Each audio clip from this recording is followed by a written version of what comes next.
From my point of view, it should have been clear to all the believers, both on the Jewish side, but also on the Gentile side, that God had never intended anything else than one people of God out of Jewish believers and the Gentile believers. And that this truth should have been crystal clear to everyone after the First Council in Jerusalem. The fact is that the more the Gentile church grew, the difference between the majority of Jewish believers and the majority of the Gentile believers began to diverge. The Gentile understanding of the principles of Acts 15 diminished. To this comes another historic factor. When the Romans destroyed Jerusalem, both in 70 AD and 135 AD,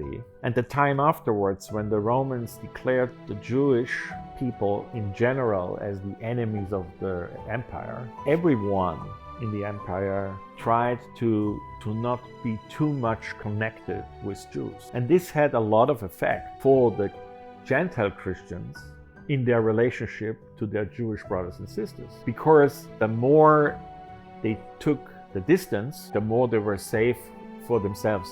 They believed. It didn't work that way, but they believed. And so over the decades and centuries, after more or less the middle of the 2nd century, the relationship between the Jewish part of the church, the Messianic Jewish part of the church, and of the Gentile part of the church was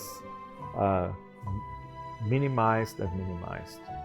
The Gentile bishops did not invite the Messianic Jewish bishops anymore to synods or regional councils. The Messianic Jews were not part of the theological development of the 2nd, 3rd, and 4th century, which was significant for how Christianity developed. Questions on Christology, questions on Trinity, and many other issues.